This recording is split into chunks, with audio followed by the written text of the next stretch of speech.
भैया हम भोजपुरी गायक सुनील उर्फ सिंटू यादव एक बार फिर से आप लोगन के बीच में समाजवादी गीत बा, लेकिन एकदम हट के है भैया। एक गीत का मतलब आप समझल जाई।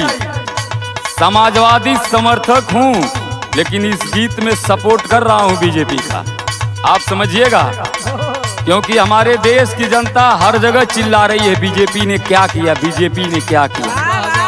भाई देखिए, दिल से मैं चाहता हूँ जो कार्य जो साहब किए हैं वो बताना चाहिए, ये नहीं छुपाना चाहिए। साहब काम किए हैं वो बताइए। मैं अपने गीत के माध्यम से बताऊंगा मित्रों, बीजेपी ने काम किया और क्यों नहीं किया है। जो किया है उसे आप बताएंगे। कहना है गीत के माध्यम से बताना है। कैसे? के कहता सरकार बा फरेबी,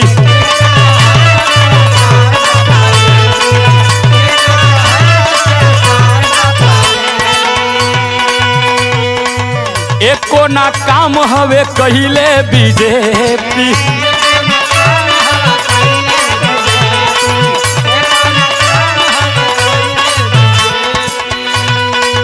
के कहता सरकार बा फरेबी, एको ना काम हवे कहिले बीजेपी।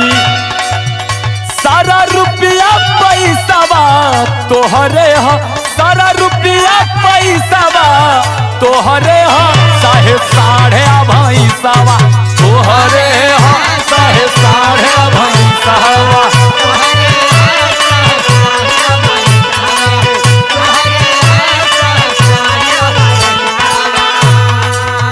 ये जो खुला एकदम खुला काम दिख रहा है, बताइए जनता देख रही है और फिर भी बोल रही है बीजेपी ने क्या किया। बीजेपी ने कार्य किया है किसानों के लिए। आप खाली बोइए, काटने वाले को मैं छोड़ दिया हूँ। बताइए जो कार्य किया है बीजेपी ने वो बताना चाहिए ना। साहब लोग ने काम किया है। ये जो सांड भैंसा छोड़े गए हैं ये सब साहब का ही देना है ना। और एक चीज और साहब के हैं भैया। क्या किए हैं? और साहब आप किए हैं, मैं आपका सपोर्ट कर रहा हूँ। आप काम किए हैं साहब जी, हम बता रहे हैं आप काम क्या किए हैं। तू ही न कैला साहब शिक्षा खराब हो, ये जो 2 साल बच्चे नहीं पढ़े हैं साहब आप ही न किए हैं। बताइए जो काम किए हैं वो तो हम आपको बताएंगे ही साहब, आप काम किए हैं। तू ही न कैला साहब शिक्षा खराब हो,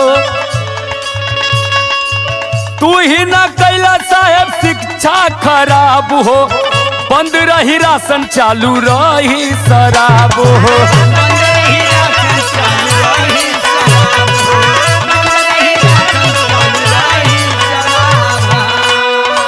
और एक कार्य साहब सिर्फ आप ही कर सकते थे। पढ़े लिखे लोग ये कर ही नहीं सकते। उनके दिमाग में ये बात आएगी ही नहीं कि राशन की दुकान चालू होनी चाहिए, शराब की बंद होनी चाहिए। बताइए लड़के पिएंगे नहीं, इंसान पिएगा नहीं तो जिएगा कैसे?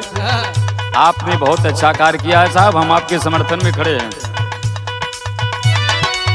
तू ही न कैला साहब शिक्षा खराब हो, बंद रही राशन चालू रही शराब हो। और ये सब कार्य आप ही का किया गया है। कुल कैल चॉइसवा तोहरे हा, कुल कैल चॉइसवा तोहरे हा, साहे साढ़े भैंसवा तोहरे हा।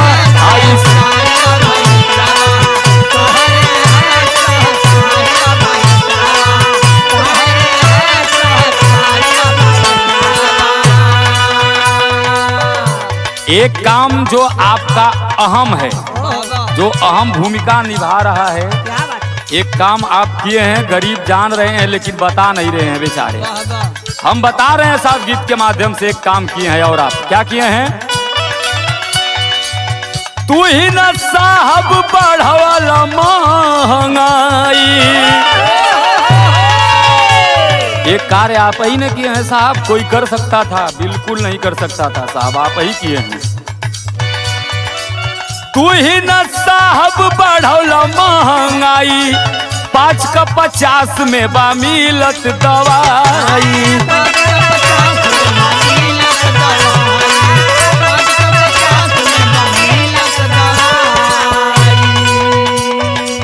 तू ही न साहब बढ़ल महंगाई, 5 के 50 में बा मिलत दवाई। गरीब जनता रही सवा तोहरे है, जनता गरीब है जितनी रही सब तोहरे है साहब। ये सब आप किए हैं। पहले जनता थोड़ा बहुत कमा ले रही थी, अब नहीं कमा रही है। जनता गरीब की गरीब है, जो रईस हैं वो रईस होते जा रहे हैं। ये सब आप ही के हैं ना, आप ही कार किए हैं साहब। गरीब जनता रही सवा तोहरे हो, गरीब जनता रही सवा तोहरे हो, सहे साढ़े भाई सवा तोहरे हो, सहे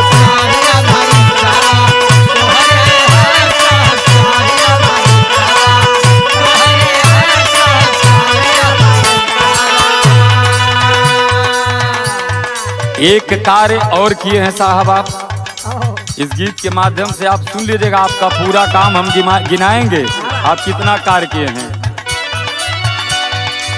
Lal Qila railway LIC BSNL,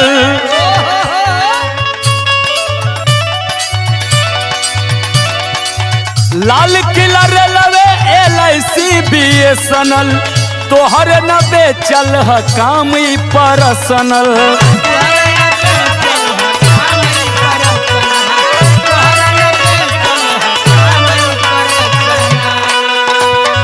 और हम सिर्फ कमा रहे हैं साहब, हम जो एक कमा रहे हैं सिर्फ कमा रहे हैं, इसमें अधिकार आपका है। आपने जो कानून लाया है, हमको सिर्फ कमाना है, अधिकार आपका है। कहना है गीत के माध्यम से, सिंटू राजन के हिस्सावा तोहरे हो,